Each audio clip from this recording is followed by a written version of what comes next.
তো আমি এখন আছি ভালুকপংয়ে, আর এখন এখান থেকে জার্নি শুরু করব টুয়ার্ডস তাওয়াংয়ের দিকে। তো দেখা যাক কত দূর গিয়ে পৌঁছাতে পারি, আর যেমন যেমন হবে রাস্তার ভিডিও একটু একটু করব, দেখানোর চেষ্টা করব যে পুরো জার্নিটা কেমন হচ্ছে। আর এটা হচ্ছে আমার কালকে রাতে যে হোটেলে ছিলাম সেই হোটেলের ভিউ। এটা আমাদের কালকে রাতে যেখানে ছিলাম সেই হোটেলের ভিউ। তো আমি এখন বোমডিলা থেকে বেরিয়ে গেছি আর যাচ্ছি তাওয়াংয়ের দিকে। আজকে রাত্রিরে ভালুকপংয়ে নাইট স্টে করব, না সরি পুরো উল্টো বললাম মেবি।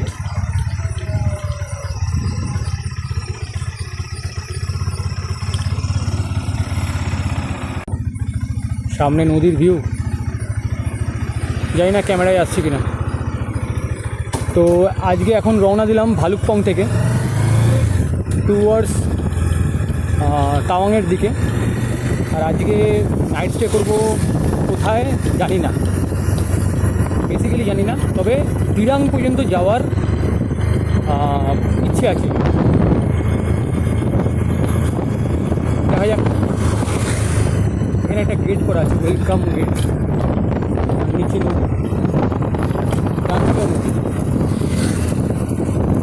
বাহ নাইস। অরুণাচলে এসে মজা এসে গেল। কিন্তু আজকে সকালে এখানে একটা লোকাল ড্রাইভার আমাকে সতর্কবাণী শোনালো।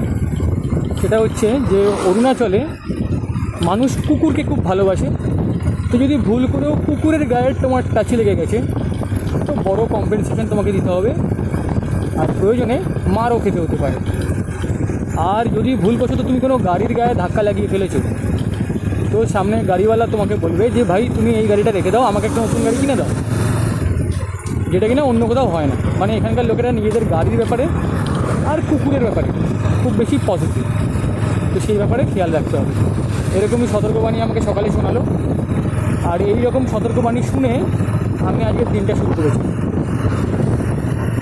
ভালো ভালো লাগছে, দারুণ দৃশ্য, দারুণ পাহাড়। বাবা, এখানেও এলিফ্যান্ট ক্রসিং পাহাড়ে, মেবি পাহাড়েও হাতি আছে হয়তো। পাশে কোনো মনেস্ট্রি, আর দারুণ সুন্দর রাস্তা। এখান থেকে 128 কিলোমিটার যেতে হবে। ওহো, রাস্তা রাস্তা রাস্তা রাস্তা দেখে মজা এসে গেল। এইটু রাস্তায় আরামসে 80-90-তে ভাগানো যায়, কিন্তু আমি যাচ্ছি 34, বিকজ আমি এটা বিশ্বাস করি স্লো বাট স্টেডি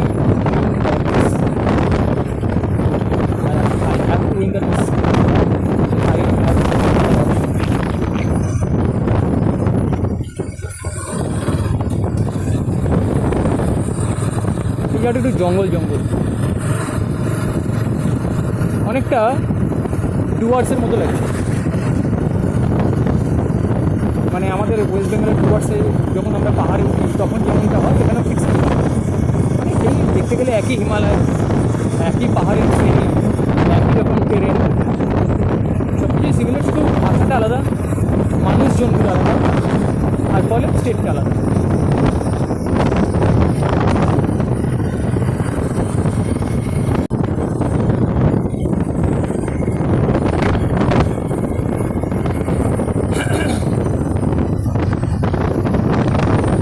আমি শুনেছিলাম অরুণাচলের রাস্তা ভালো, এখন সচক্ষে দেখছি। আর অরুণাচলে দেখলাম ম্যাক্সিমামই আসামের গাড়ি চলছে, আসাম থেকেই সবাই আসে, যেহেতু আসামের গাড়িওয়ালারাই বেসিক্যালি এখানে নিয়ে আসে আর কি টুরিস্ট স্পট।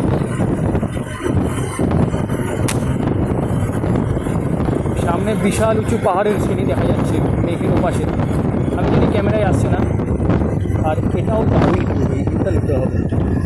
ও সরি অরুণাচল গভর্নমেন্ট, আমি একটু ডান দিকে যাচ্ছি, রং সাইডে, কিছু করার নেই।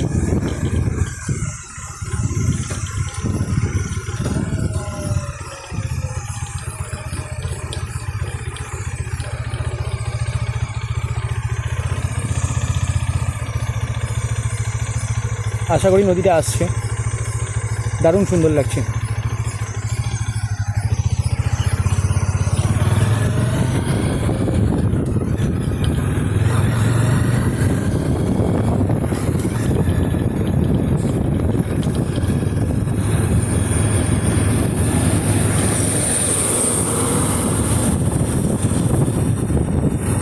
টুরিস্ট।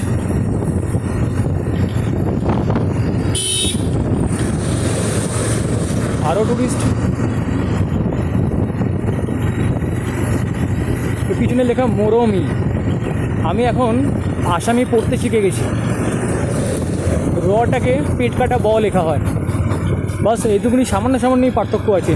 আর আসামি ল্যাঙ্গুয়েজ একদম বাংলার মতনই, মানে কলকাতার ভাষা আর মেদিনীপুর বা পুরুলিয়ার ভাষাতে যতটুকুনি পার্থক্য, কলকাতার ভাষা আর আসামি ভাষার মধ্যেও ততটুকুনি পার্থক্য, এর বেশি 1 ইঞ্চি নয়। আবারও এলিফ্যান্ট করিডোর, এলিফ্যান্ট ক্রসিং। ওই হাতি এখানে আসে কোথা থেকে? একদিকে পাহাড় একদিকে নদী, হাতি কি সাঁতার কাটে? জানি না।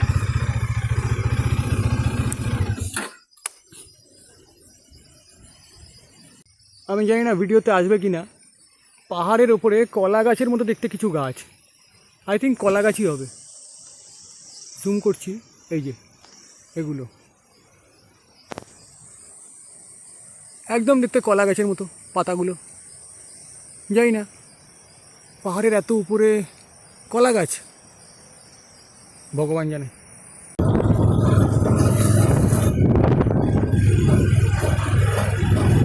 রাস্তা তো এখনও পর্যন্ত খুবই ভালো, দারুণ রাস্তা।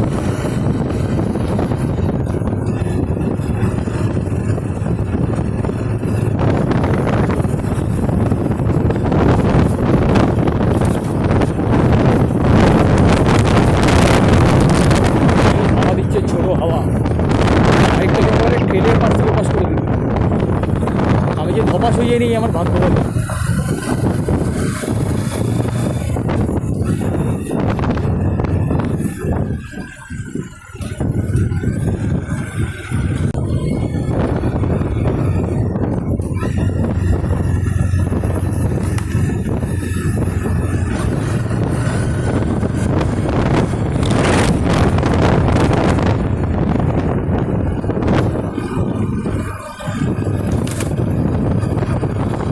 একটা ডান্ডার উপর দিয়ে এলাম।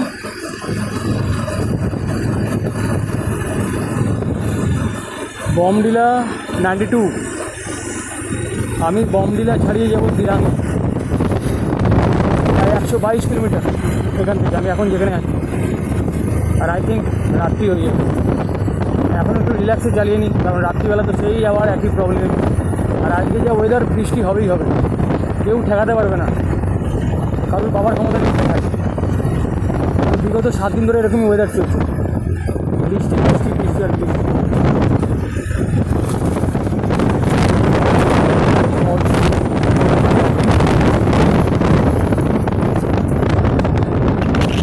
Your safety our concern.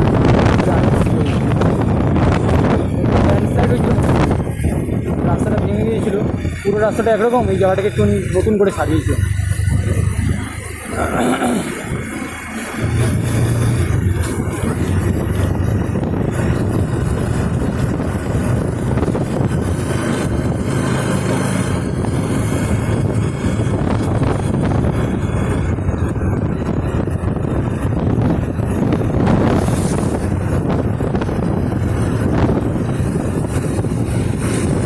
ঝড় হচ্ছে আর আমি ঝড়ের মধ্যে বাইক চালাচ্ছি। পাহাড়েও ঝড় হয় জানতাম না তো। এগুলো কলা গাছই, এই তো এত কলা গাছ, রিয়েলি এগুলো কলা গাছ। আরে সারা কলা হয়ে রয়েছে ফাটাফাটি, কলা খাওয়া যাবে তাও আমি দিয়ে। লাইটাই কলা,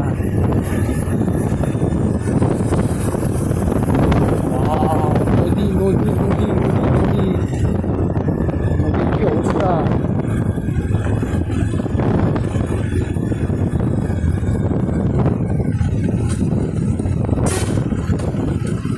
বৃষ্টি হচ্ছে না কয়েকদিন ধরে, নদীতে এখন দারুণ স্রোত। আই থিঙ্ক দেখা যাচ্ছে।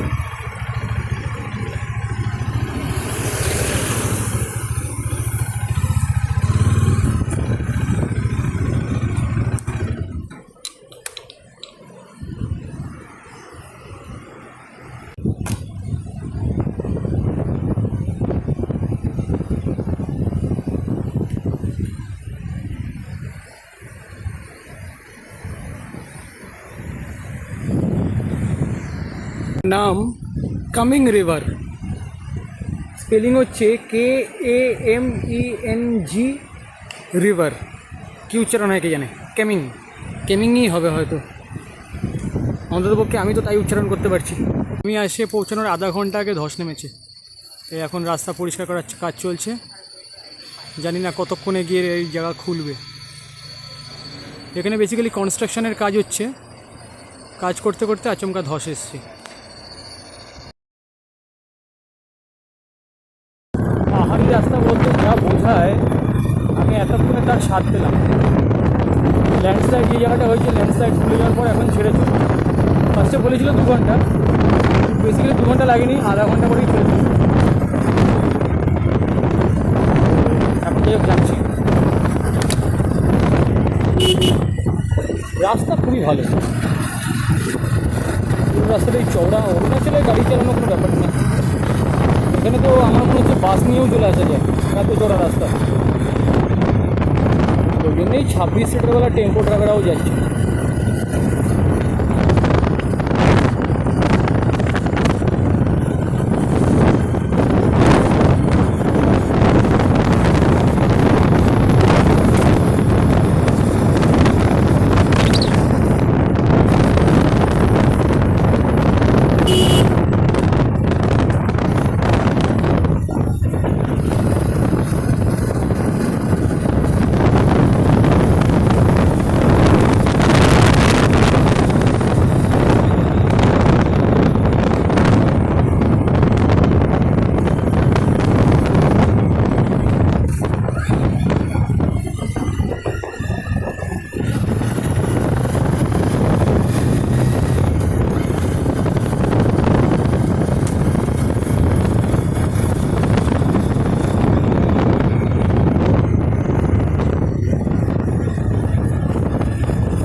অসাধারণ কাজ, অসাধারণ।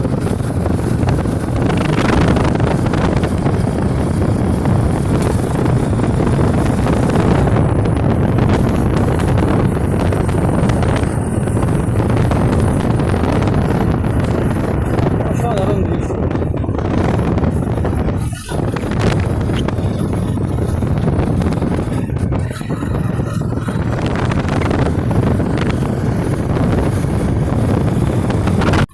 আবার সামনে ল্যান্ডস্লাইড হয়েছে, জাস্ট এসে দাঁড়ালাম আমি ফার্স্ট, তারপরে এই গাড়িটা এলো, আমাকে ওভারটেক করে কি সামনে দাঁড়ালো।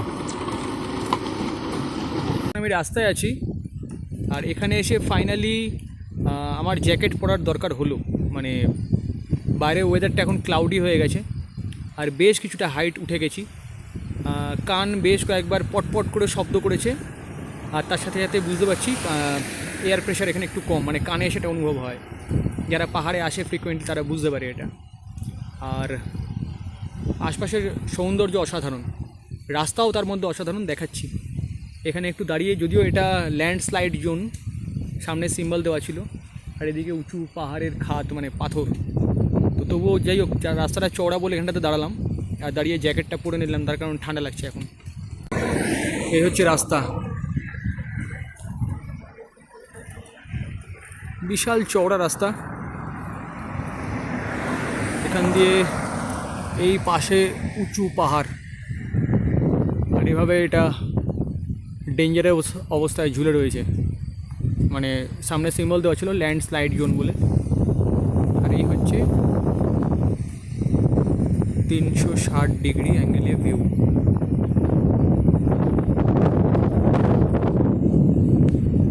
এই হচ্ছে আমার বাইক,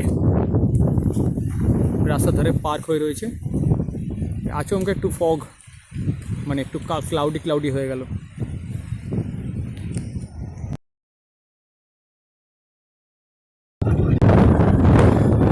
আবার রাস্তায় চলতে শুরু করেছি, রাইডারদের গ্রুপ আসছে। ভাই আমি সস্তাওয়ালা রাইডার, হাইফাই নই ভাই, কিন্তু মেটেরিয়ালসই একই আছে।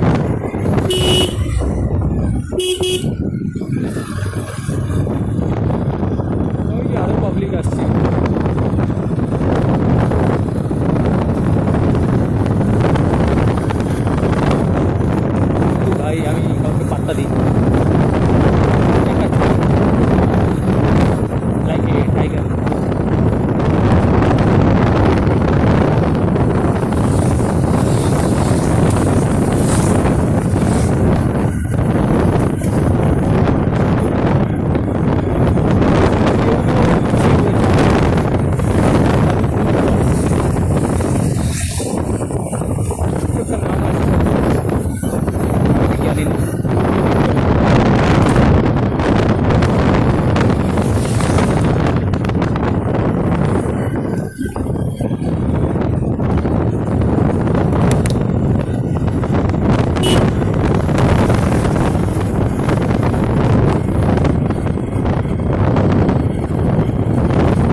मज़ा तो सफ़र में है मंजिल में कहाँ।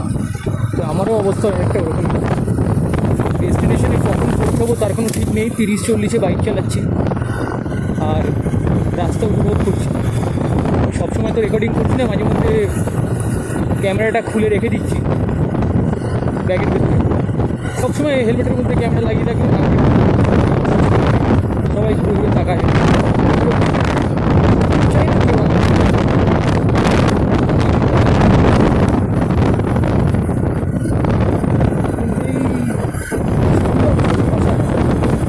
তার সামনে এত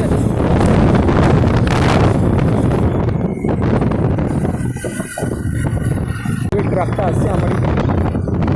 পাহাড়ি রাস্তায় এই একটা সুবিধা, কখনো কখনো একদিকে একেবারেই দেখা যায় না, আবার কখনো কখনো ভিজিবিলিটি এত ভালো থাকে যে দূর থেকেই দেখে নেওয়া যায় কটা গাড়ি আসছে, কত স্পিডে আসছে, এভরিথিং। মানে এখন যেমন দেখা যাচ্ছে, আবার কখনো হয় একেবারে ব্লাইন্ড টার্ন আর কি, অনেক কিছুই দেখা যায় না। আই থিঙ্ক এই জায়গাটা, এই স্টেজটা বেরোলেই একটা ব্লাইন্ড টার্ন আছে। এখন একবার পাহাড় পেয়েছি, একবার খুব ভালো ভিজিবিলিটি হবে, একবার একটা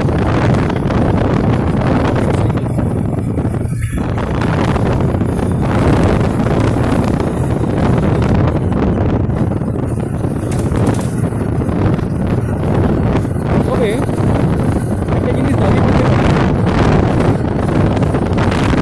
আমি যতবার নর্থ বেঙ্গলের পাহাড়ে এসেছি, যতবার সিকিম গেছি, অনেক কম লোকেই গেছে, বিকজ আমি একজন ট্রাভেল এজেন্ট।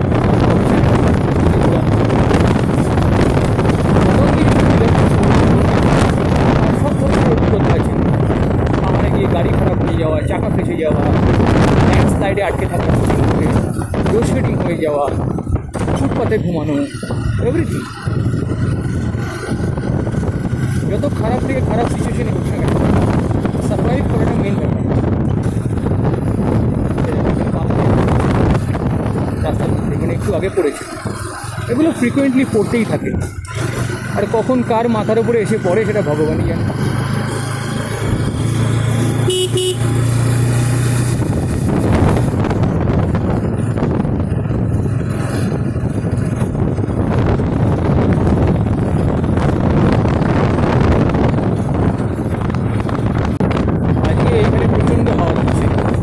এইরকম হাওয়া আমি গুরুদঙ্গরে গিয়ে পেয়েছিলাম, কিন্তু গুরুদঙ্গরের ব্যাপারটা হচ্ছে ওখানে রাস্তাটা একদম ফ্ল্যাট, না চড়াই হতে যাচ্ছে, আর দুধারে কোনো খাদ নেই, কোনো ফ্ল্যাট রাস্তার উপরে চড়াই হতেই নেই। এরকম জায়গাতে যদি প্রচণ্ড জোরে হাওয়াও দেয়, তাও অতটা অসুবিধা হয় না।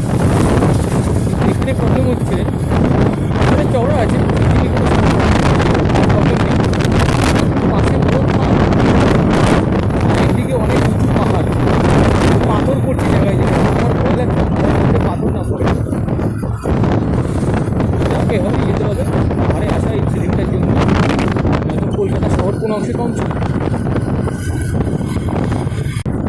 স্লো বাট স্টেডি,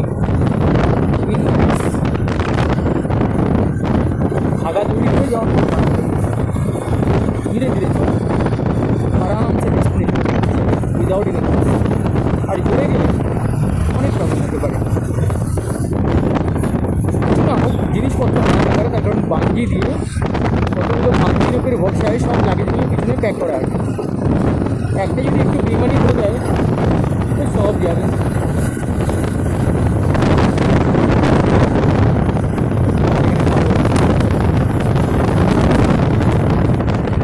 আবার ঝর্ণা, এরকম ঝর্ণা ছোটো ছোটো প্রচুর আছে, 2 মিনিট অন্তর অন্তর একটা করে চোখে পড়ছে।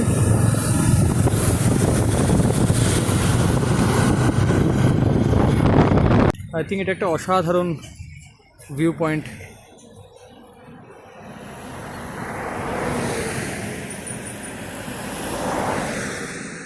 পুরো মেঘ আর হালকা হালকা ক্লাউডি, ফগি ফগি টাইপের ওয়েদার। রাস্তা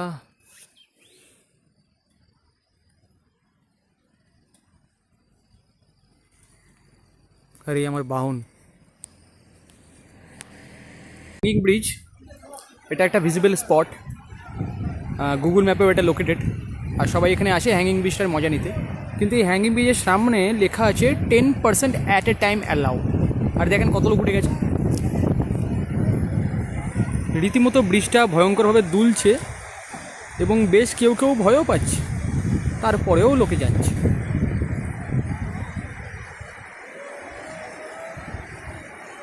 নিচে খরস্রোতা নদী, দেখেন পাথরের উপরে লোকজন উঠে এনজয় করছে। ঠান্ডা জল, পড়ে গেলে জামা প্যান্ট ভিজবে। চেঞ্জিং রুম আশেপাশে কোথাও আছে বলে জানি না। পাবলিকের উৎসাহও আছে, অদ্ভুত ব্যাপার।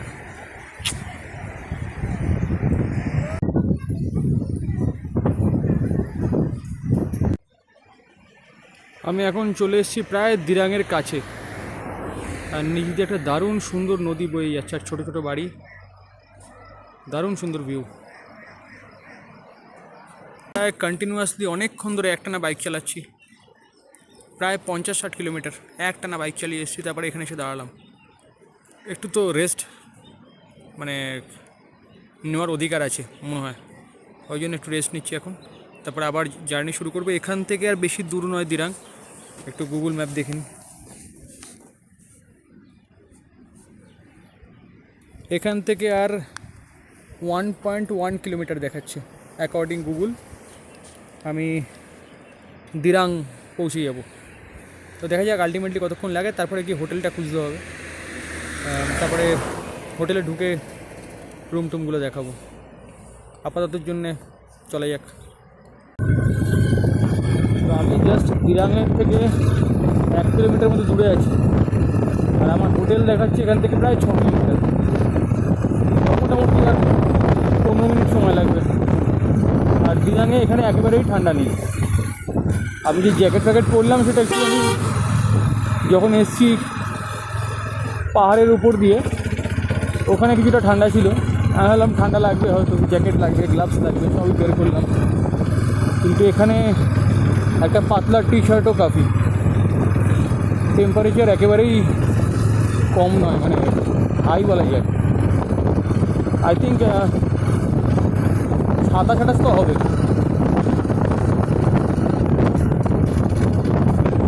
Follow road safety rules, BRO। দারুণ দারুণ কথা লেখা কিন্তু এই BRO ফলো করগুলোতে।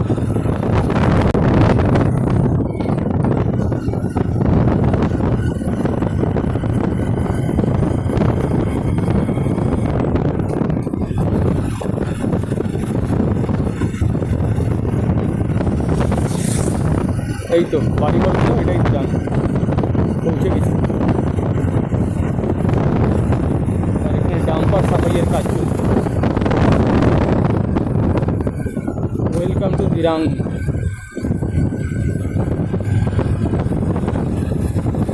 বাহ, আমাকে ওয়েলকাম করছি, ভালো।